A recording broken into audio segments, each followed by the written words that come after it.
If you could pursue one thing in your life and you knew you wouldn't fail at it, what would that one thing be?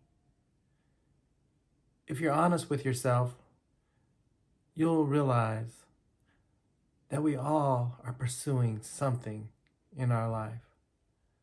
Whether that's money, whether it's fame, pleasure, power, position. Maybe it's that next job or maybe it's that new car or new house. Whatever it is, there's one thing that's a priority in our lives. This really became evident to me last year when I had to go through an operation. And afterwards, it was a very painful recovery. And I lay on my back and I was thinking to myself, wow, what am I going to do?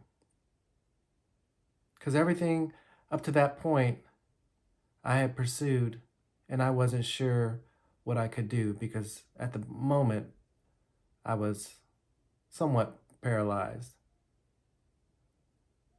What I would like to look at is what a person in the Bible decided his one thing would be, and that's King David. In Psalms chapter 27, verses 3 through 5, it says, David says, though an army encamp against me, my heart shall not fear. Though war arise against me, yet I will be confident. One thing have I asked of the Lord, that will I seek after, that I may dwell in the house of the Lord all the days of my life, to gaze upon the beauty of the Lord and to inquire in his temple. For he will hide me in his shelter. In the day of trouble, he will conceal me under the cover of his tent. He will lift me high upon a rock. So David had every reason to fear because he had enemies that literally were out to pursue him and take his life. On the other hand, David had so much that you and I would really like to have, probably. He had power. He was a king. He had wealth. He had so much wealth that he could build an immaculate temple if he wanted to. And he had pleasure. He could pursue any kind of pleasure that he wanted. And one time, it really got him in trouble.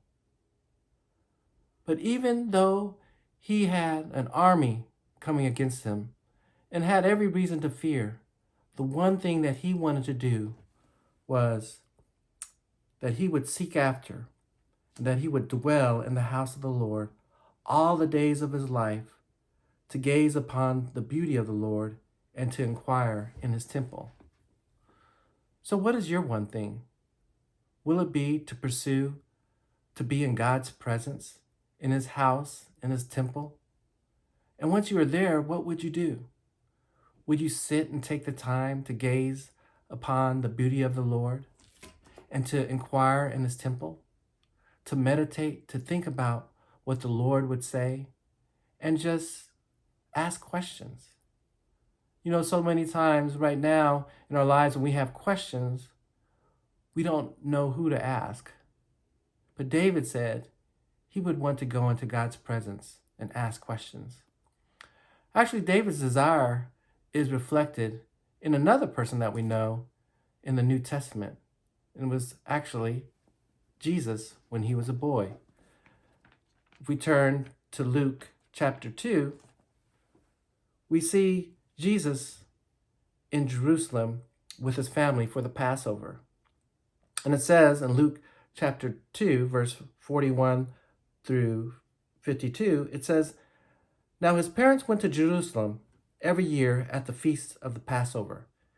And when he was 12 years old, they went up according to custom. And when the feast was ended, as they were returning, the boy Jesus stayed behind in Jerusalem. His parents did not know it, but supposing him to be in the group, they went a day's journey, but then they began to search for him among their relatives and acquaintances. And when they did not find him, they returned to Jerusalem, searching for him. This was the original Home Alone. After 3 days, they found him in the temple, sitting among the teachers, listening to them and asking them questions. And all who heard him were amazed at his understanding and his answers. And when his parents saw him, they were astonished. And his mother said to him, "Son, why have you treated us so? Behold, your father and I have been searching for you in great distress." And he said to them, "Why were you looking for me? Did you not know that I must be in my father's house?" And they did not understand the saying that he spoke to them. And he went down with them and came to Nazareth and was submissive to them. And his mother treasured up all these things in her heart. And Jesus increased in wisdom and in stature and in favor with God and man. So, what was the reason that Jesus, who we know from the Bible was fully human, but also fully God? We see the part of his humanity and part of his divinity in this passage.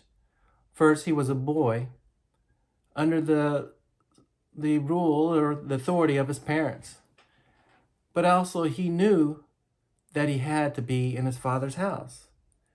The reason why he said he was there, he said, "Do you not know that I must be in my father's house?" To me, that reminds me of David, who said the one thing that he wanted to do was to be in the temple or the presence of God, in God's house, to gaze upon the beauty of the Lord and to inquire in his temple. And what do we see Jesus doing here in the temple?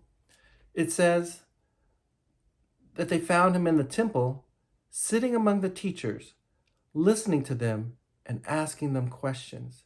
And all who heard him were amazed at his understanding and his answers.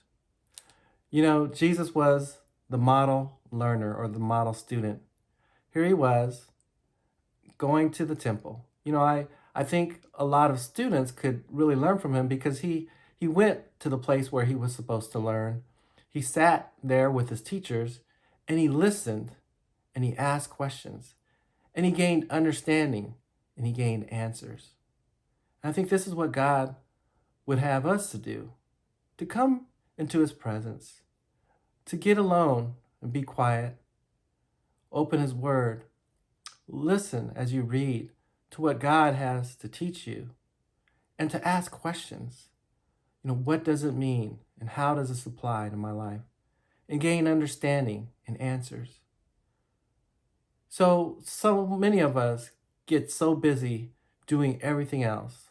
And on a daily basis, we do those one things that we really want to pursue. But could we be like David and say, let the one thing that I pursue be to know Jesus, to know God, and to dwell in his presence? There's another passage that I'd like to end with that David says in Psalms 16:11. Psalm 16:11 says, you will make known to me the path of life. In your presence is fullness of joy. In your right hand are pleasures forever. So God wants to make known to you, through your relationship and fellowship with Jesus, the path of life that you should follow. He wants you to know that when you spend time in his presence, there's fullness of joy. If you're lacking joy, it's because you're separated from God's presence. And he also wants you to know in his right hand are pleasures forever. All the pleasures that you're seeking are found in God's right hand. So will you be like David and let your one thing be to know Jesus and to make him known to others? Or will your one thing be something else?